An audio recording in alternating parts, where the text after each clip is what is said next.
L'invasion des profanateurs de sépultures est tirée d'un roman de Jack Finney, paru en 1955. Il fait partie de ces œuvres de seconde zone fort intéressantes, plus d'ailleurs par le thème déployé que par le style d'écriture. Il y a eu plusieurs versions cinématographiques de cette histoire. Tout d'abord en 1956 avec la version de Don Siegel, assez fidèle au roman, mais d'une facture assez sommaire.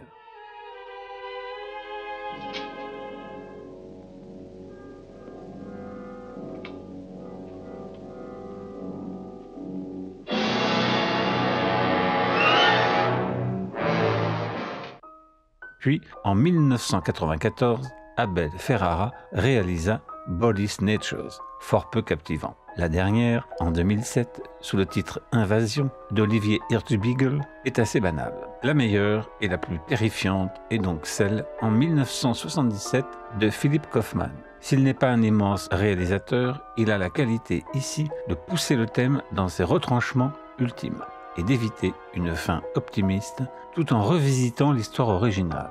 Le récit de Jack Finney a dû s'inspirer du syndrome de Capgras, appelé aussi illusion des sosies. Joseph Capgras, un psychiatre français, a décrit dans L'illusion des sosies ce délire chronique en 1923 où une femme de 53 ans affirmait que ses proches et elle-même avaient plusieurs sosies. Le film s'insère dans la ligne du Nouvel Hollywood qui s'inspire, lui, avec nettement plus de talent, des cinéastes de la nouvelle vague française fort surestimés qui déstructuraient le récit et la narration avec l'utilisation de plans fragmentés et de caméras, on dira flottantes, tournées en décor naturel. Malgré ce défaut, le cinéaste retraduit un climat envoûtant. Cette œuvre possède une vision sombre tout en déroutant le thème vers d'autres horizons. À l'origine, et peut-être était-ce l'idée de Jack Finney, elle visait les communistes accusés d'envahir secrètement les États-Unis à l'époque du macartisme. Il contaminait les Américains par une idéologie sournoise qui voulait remplacer le mode de vie libéral. Le film de Don Siegel s'inscrivait dans cette lignée. En réalité, et c'est l'apport de Philip Kaufman et de son scénariste, le thème vise directement la société de consommation et plus largement comme nous allons le voir. Le générique avec ses spores partant d'une planète pour se répandre sur la Terre est déjà inquiétant.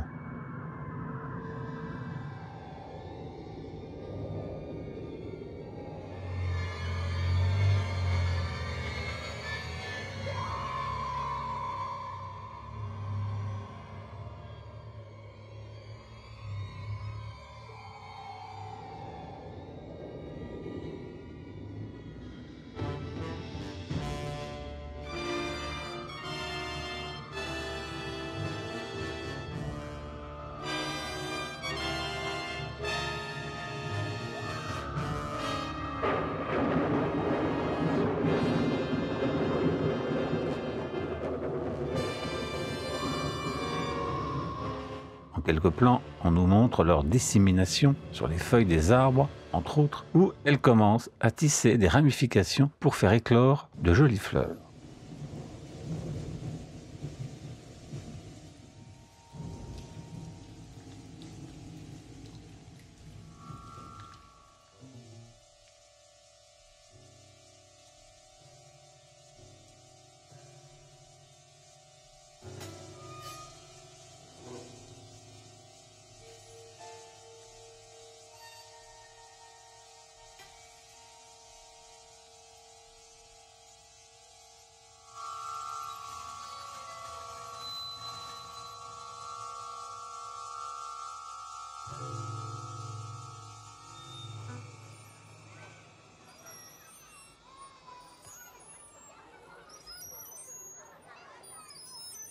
Elizabeth Driscoll, employée du ministère de la Santé à San Francisco, découvre d'étranges fleurs se mettant à pousser sur les arbres de son quartier. Des enfants en cueillent. Elizabeth en récolte une, l'étudie et tente d'en identifier l'origine. Elle retrouve son amant, Geoffrey, un dentiste passionné par le football, et lui explique qu'il s'agit d'un grex, la pollinisation croisée entre deux espèces qui en produit une troisième totalement unique.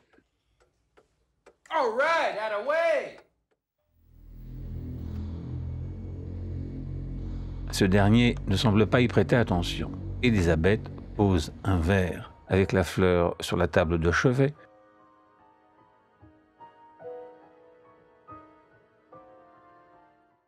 Et le lendemain, elle trouve que le comportement de Geoffrey a changé. Effectivement, il est devenu froid et distant.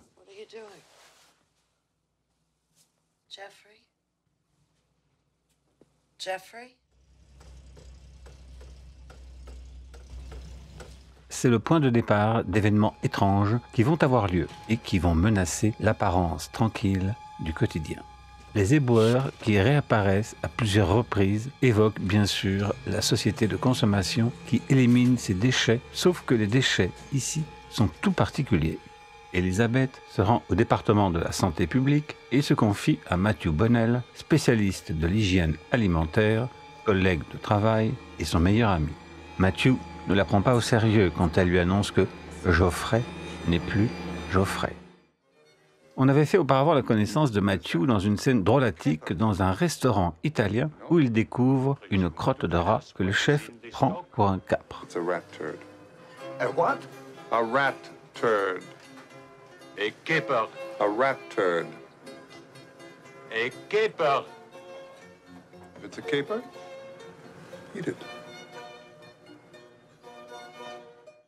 Elisabeth tente de s'expliquer le soir avec Geoffrey, mais celui-ci a un mystérieux rendez-vous et est devenu comme un étranger. Please, come on. I just want it to be nice. What's the matter with you? Nothing.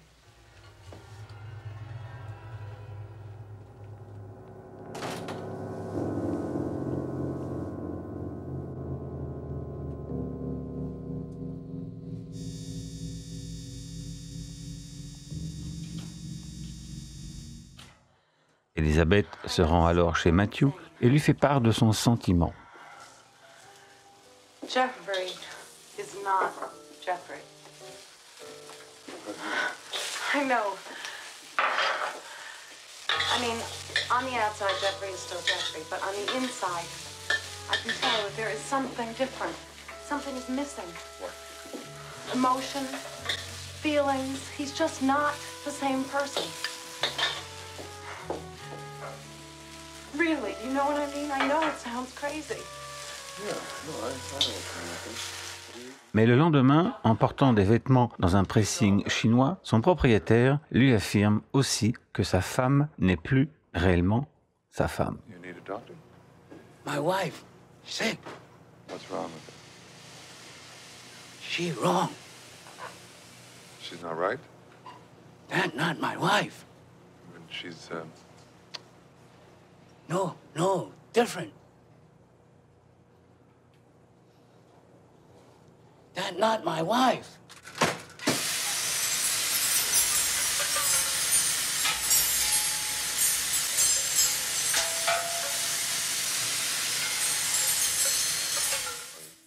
Elisabeth est sur les nerfs.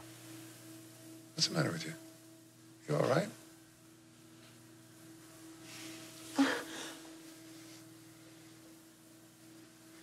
Talk to me, Elizabeth.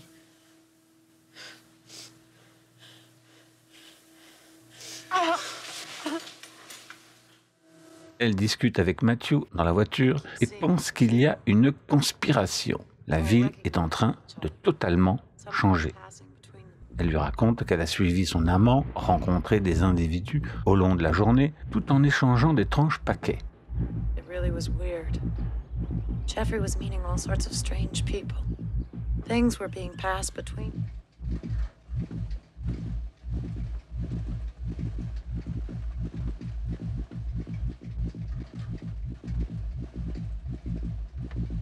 Today I felt everything had changed. People were different. Not just Jeffrey, but everybody. Yesterday it all seemed normal. Today everything seemed the same, but it wasn't. It was a nightmare. It really became frightening. It was like the whole city had changed overnight. Soudain, ils assistent à un singulier accident où un homme surgit devant eux en hurlant que cela va être bientôt leur tour, qu'ils sont tous en danger. Le comédien Kevin McCarthy est celui qui jouait le premier rôle dans la première version du film. Oh, no, no, no! Oh, my God! Lock the door! Lock the door! They're coming! They're coming! Help! Help! They're coming! They're coming! Listen to me! No, he's Listen! smashed out of his Help skull. me! You're next, please! Please! You're next! We're in danger! Please, listen to me! Something terrible! Please! You're next! Here they are! They're already here! Come! You're next! They're coming! They're coming! Must have done something. L'homme s'enfuit et est écrasé par une voiture.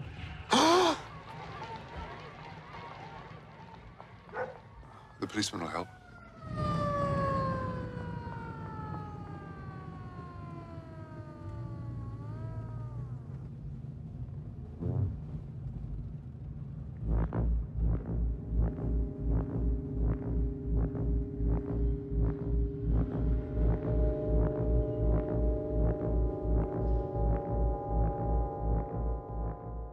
Le film distille ainsi une ambiance paranoïde en montrant plusieurs plans avec des individus au regard fixe ou étrange ou en faisant hurler des sirènes d'ambulance. Matthew tente de distraire Elizabeth en l'entraînant à une soirée où son ami psychologue, David Kibner, doit dédicacer un livre grand public.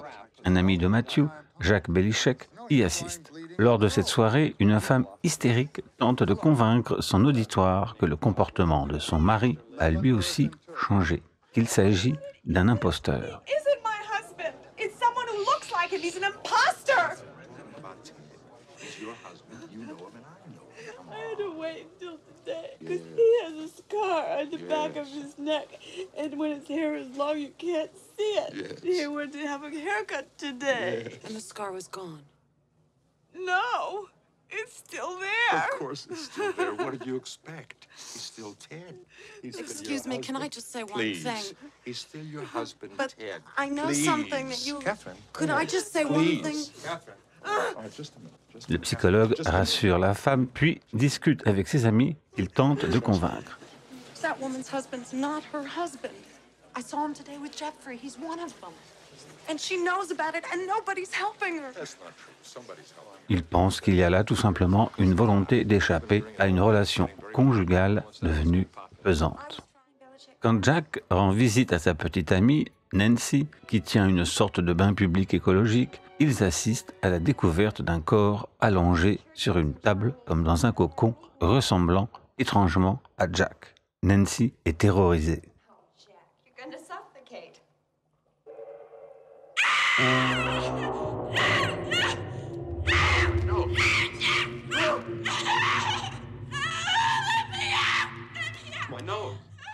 On appelle Matthew à la rescousse. Is that him? Matthew constate le phénomène et examine la chose. What kind of joke is this? What is it?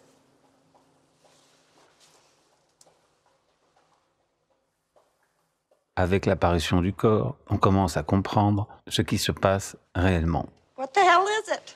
Keep calm, Nancy. Is it contagious? Any of your customers seen this? No. It'd ruin us. It's all we need. Look, I am calling the police. No, don't do that. Why? Nancy, don't.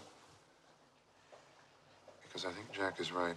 Si le film suppose une entité extraterrestre à l'origine, le thème vise bel et bien le mimétisme humain en général, dépassant tout contexte politique. Ce n'est donc pas le côté complot qui importe ici, mais le thème du double et du mimétisme. Jack, don't touch it. You don't know where it's been. No respiration. It's got no fingerprints. No fingerprints. Like a fetus. You just said it was an adult. I said it was an adult because it was tall. How tall are you, Jack? 6'4". How much do you weigh? 170. Why? Oh, no. No, Matthew. Comme il s'inquiète pour Elizabeth, il l'appelle, mais elle ne répond pas. Il va donc chez elle. David décide de se reposer quand Nancy découvre que la chose ouvre les yeux.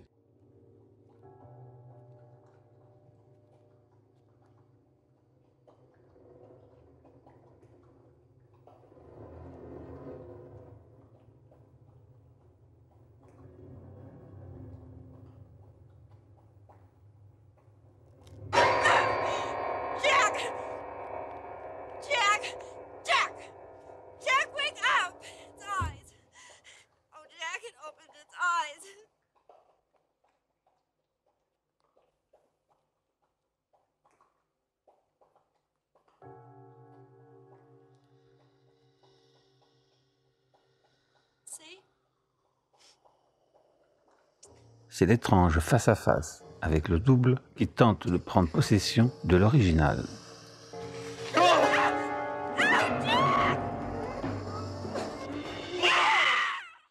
Matthew s'introduit dans l'appartement d'Elizabeth à l'insu de son compagnon et découvre son double en train de germer.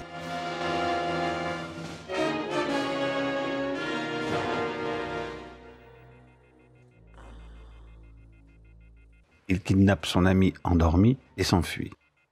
David Kibner, appelé lui aussi à la rescousse, constate que le double de Jack a disparu. Tout le petit groupe se dirige chez Elizabeth. La police est présente, et là aussi, le double d'Elizabeth s'est évaporé. That's leaves in a pot. It was there, David. I swear to God it was there. Officer, there was a body in there. It was a duplicate of Elizabeth Driscoll and it's been taken away. Elizabeth Driscoll is the missing woman. No, she's not missing. Where What is she? She's okay. She's at Matthew. Don't tell him where she Then is. there's no missing body. No, that's right. There is a No, missing there is body, no and body. he's taken it away. No, he took Elizabeth. You took Elizabeth Driscoll. Le climat paranoïaque s'accentue car peu à peu, toute la ville semble contaminée, témoin la collusion entre l'inspecteur et Geoffrey. Bientôt, San Francisco devient la proie de mutations génétiques qui sèment la panique dans toute la ville. La menace apparaît dans le film non seulement invisible, mais ineffable, invincible et insidieuse. Ce n'est pas la discussion qui suit entre le groupe et David Kibner qui arrange les affaires. Ce dernier pense à une hallucination collective. Will you please listen to what you're saying? Mais rapidement, en partant, il rejoint Geoffrey et un acolyte dans sa voiture. Il en fait partie. The sooner the better. On saisit le mécanisme qui a lieu et le petit groupe saisit que les fleurs sont en cause dans ces étranges transformations. La scène qui suit un peu plus tard va nous montrer le processus. Jeffrey gave me one of those last night. So what? There was a customer, Mr. Gianni. He brought one of those to the bats. So what? Put it down, Jack. It's a pod with a flower on it. I could not find that flower in any of the books I looked in. Jack, put it down. It's a pink flower, honey. It could be toxic. Look it, I have seen these flowers all over. They're growing like parasites on other plants. All of a sudden, where are they coming from? Outer space? They're not coming from outer space. Why not, Jack? They're not coming from outer space, Nancy. Why? Well, what are you talking about? A space flower? Well, why not a space flower? Why do we always expect metal ships? I've never expected metal ships. Look, there's bound to be other ways they can get into our systems. That's right. They could be getting into us through touch or through their fragrance.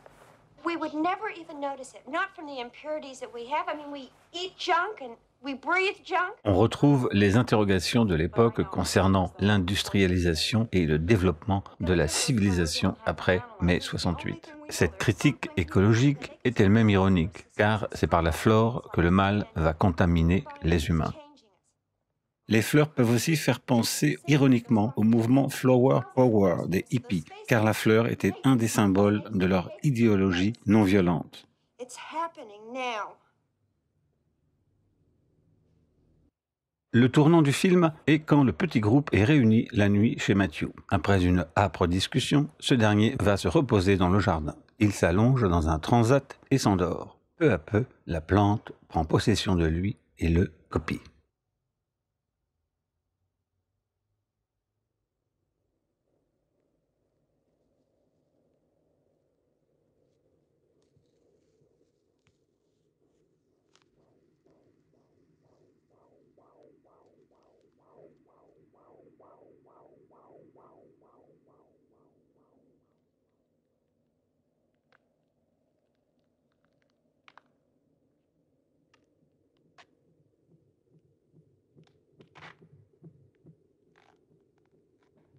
C'est le cauchemar qui investit la réalité elle-même. C'est aussi dans ce sens que le monde idyllique n'est pas aussi innocent qu'on le croyait et qui éclot ici dans ce qu'on a appelé le Nouvel Hollywood, où la critique de la société de consommation donne naissance à des monstres bienfaiteurs, uniformisant tous les êtres.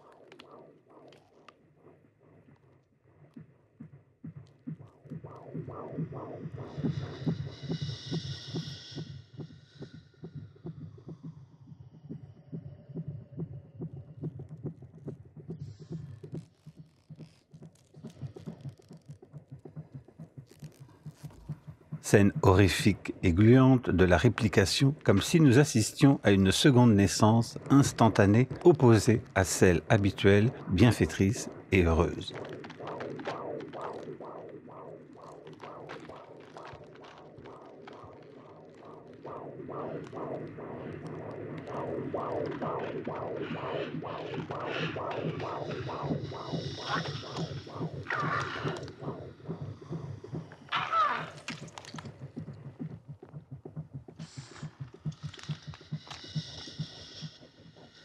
Tout d'abord, en pleine période écologique, des spores envahissent la terre, se développent en de magnifiques fleurs, jetant une sorte de malédiction sur la nature. Ces jolies fleurs sont cueillies innocemment par les habitants, et c'est là, justement, le piège. Posées près des personnes endormies, elles tissent autour d'eux un maillage filandreux et les remplacent en un double totalement identique qui émane d'une cosse. L'idée est que ce changement s'opère à l'insu des dormeurs, les transformant en un être émotionnellement froid, n'ayant plus les réactions humaines classiques. Ils sont cannibalisés, dévorés ou vampirisés à leur insu. Vieux thème du sommeil où l'être humain perd conscience de lui-même, gouverné par un monde qu'il ne maîtrise pas, mais qui vit en lui comme un étranger.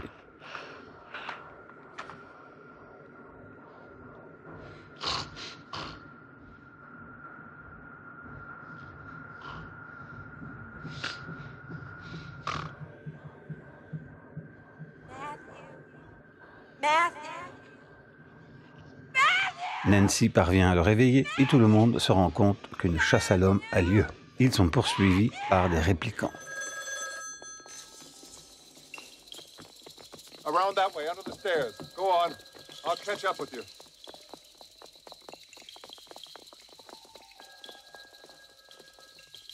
Matthew hésite à détruire les clones de ses amis, moment d'hésitation significatif où il a du mal à éliminer leurs duplicata, notamment par leur troublante ressemblance. Pourtant, il n'hésite pas à détruire le sien au passage.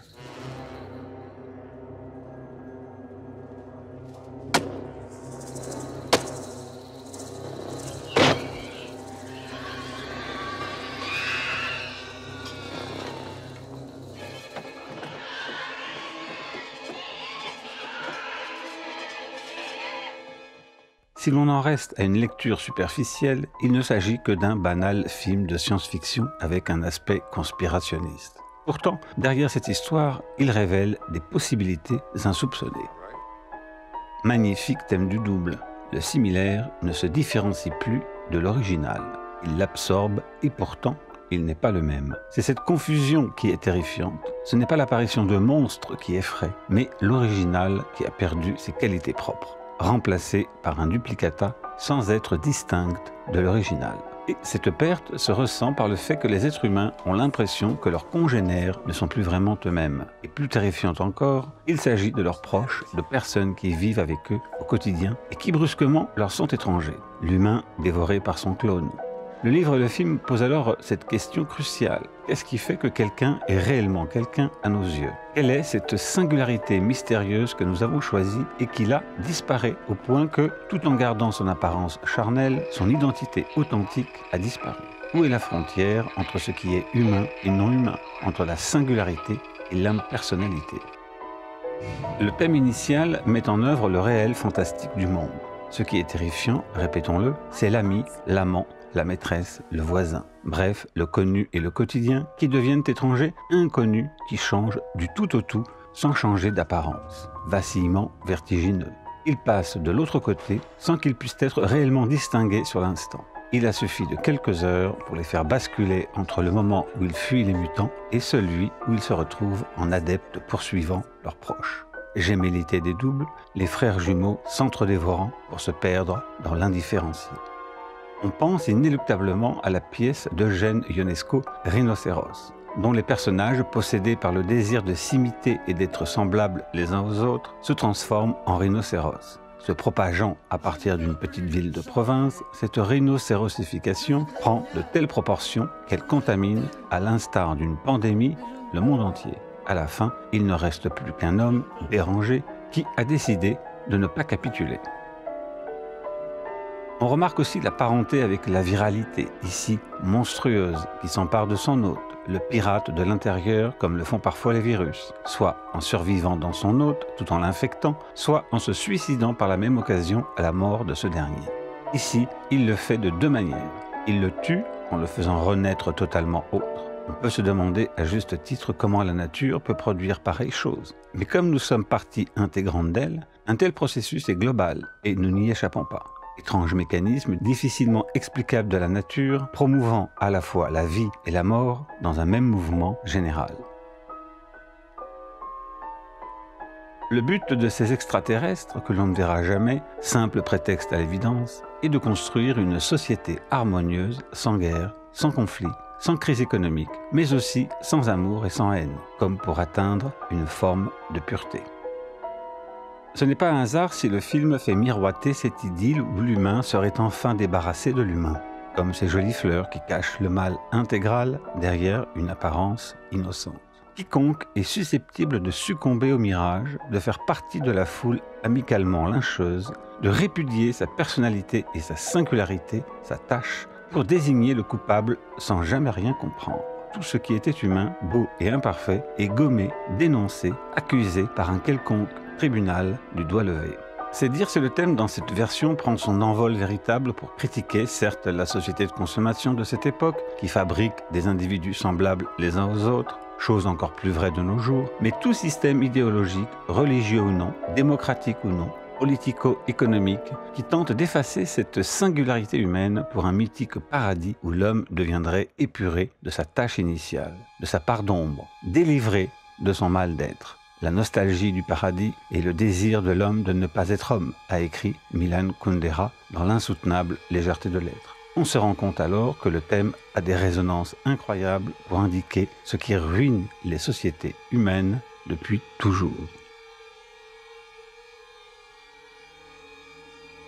Il y a donc ici un mécanisme redoutable où l'esprit humain tente d'une façon brutale ou douceâtre de s'emparer d'autrui, de l'assimiler, de le contrôler pour soit le détruire, soit l'intégrer sans lui laisser la plus petite autonomie ou la plus petite singularité. Et pour clore le tout, en étant persuadé qu'il fait cela pour le bien, de dénoncer ou de lyncher, tout en désignant l'autre comme étant l'ennemi du mal intégral. Comme l'a analysé l'anthropologue René Girard à propos du désir mimétique dans son ouvrage le plus célèbre, Mensonge romantique et vérité romanesque.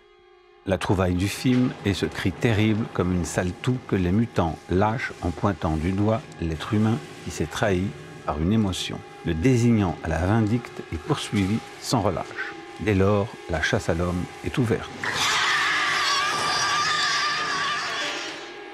Foule mimétique où tout le monde imite tout le monde. Foule lyncheuse désignant l'ennemi supposé d'un doigt vengeur. Femme adultérine dans la lettre écarlate de Nathaniel Hawthorne, à qui l'on appose une lettre rouge sur leurs vêtements. Religieux condamnant les hérétiques ou les athées, comme dans l'ancien temps. Procès stalinien poursuivant les religieux, les paysans ou les traîtres. Américains accusant leurs proches d'être communistes sous le macartisme, jusqu'à nos jours, comme en Chine, où le système de crédit social affiche les mauvais individus mis à l'écart ou conspués par les bons élèves, voire les tribus communautaires, féministes, LGBT, queer, etc. en sont un symbole contemporain. Le thème est réversible partout et tout le temps, et chez tout le monde, dépassant toutes les frontières, car tout le monde se croit indemne ou se croit intouchable, pur. Tout le monde s'en prend à tout le monde. La chasse à l'homme philanthropique. Les pourchassés d'hier deviendront les persécuteurs d'aujourd'hui.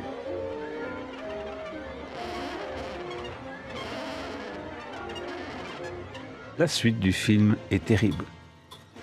On comprend donc la terreur des personnes qui tiennent à garder leur singularité, mais qui se retrouvent persécutées par les bien-pensants du moment. À cet égard, le mécanisme de nos jours a été perfectionné. Il s'est renversé en son contraire, puisqu'il se fait au nom du bien et de l'amour, de l'égalité, dont les adeptes tentent d'imposer leurs revendications contre les individus normaux. Le petit groupe est en fuite et décide de se séparer, Matthew restant avec Elizabeth. No, no, no, no,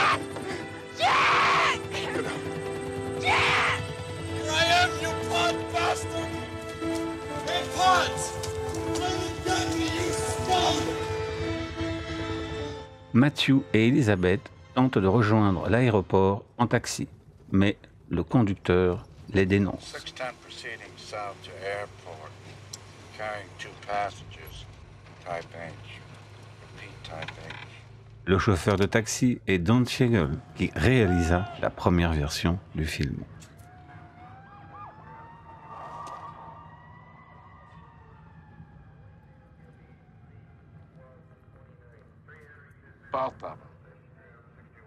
Ils sont obligés de fuir à nouveau et trouvent refuge dans le bureau de la santé. Après un moment de répit, ils sont rapidement repérés.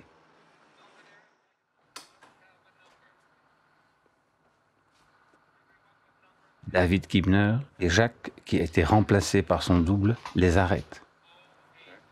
Would have been a lot easier if we'd just gone to sleep last night. David, no. Oh my God, no! No! Don't touch her! David, don't let them touch her! David, don't let them touch her! David leur administre un sédatif et leur tient un discours caractéristique. Don't be trapped by old concepts. Matthew, you're evolving into a new life form. Come and watch.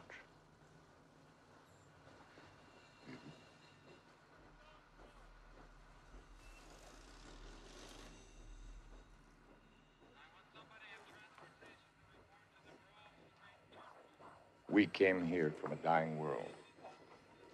We drift through the universe from planet to planet, pushed on by the solar winds. We adapt, and we survive. The function of life is survival.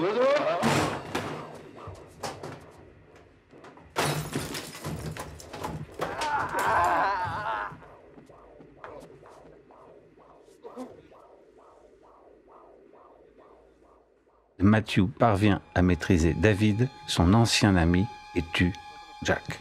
C'est Nancy qu'il croise dans l'escalier qui leur donne la solution. Ironiquement, pour passer inaperçu, les êtres humains normaux doivent imiter les mutants en ne laissant rien transparaître de leur émotion, signe annonciateur de leur future transmutation. I've been wandering among them for hours. They can be fooled. How? Don't show any emotions. Hide your feelings. When you sleep. We'll watch over each other. Mais si la ruse fonctionne un moment, elle a une faille à la moindre émotion. L'image symptôme du film est celle de cet horrible chien à visage humain qui fait sursauter Elizabeth comme si le masque de ces mutants tombait enfin.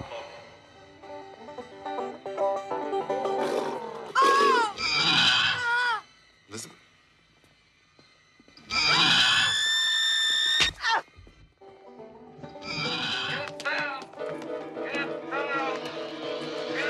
Nancy parvient à s'enfuir, mais Matthew et Elizabeth sont à nouveau poursuivis.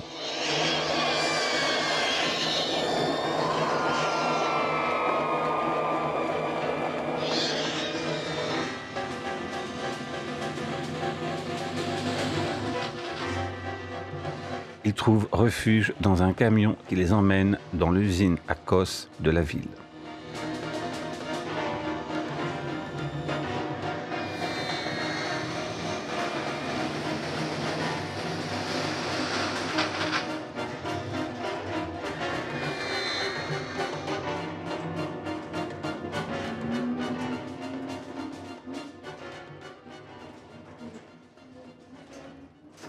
Matthew et Elizabeth prennent conscience du phénomène et trouvent refuge non loin de là. See them? This is where they grow them. This is where they cultivate them.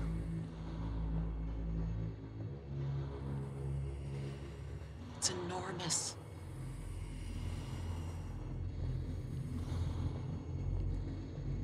What are we gonna do? There are so many. We've got to figure out a way of stopping them. Matthew s'absente un moment et retrouve Elizabeth qui s'est endormie. Elizabeth, no, no. Wake up. Wake up. Wake up. Wake up.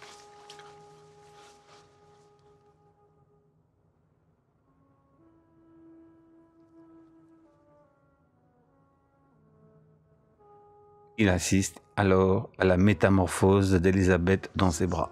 Scène d'horreur.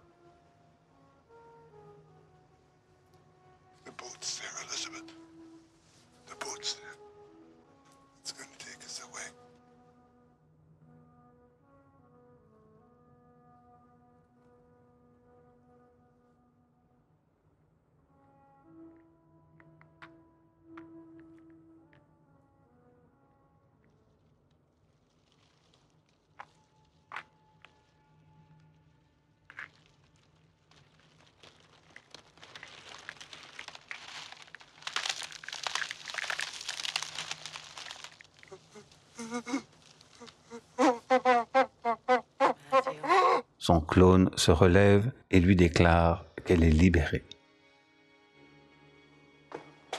There's nothing to be afraid of. They were right. It's painless. It's good. Come. Sleep. Matthew. Matthew. Matthew. Alors que Matthew fuit encore et encore et parvient à saccager le hangar où sont cultivées les cosses, Elizabeth le désigne comme l'ennemi à abattre, elle qui était si gentille et si douce.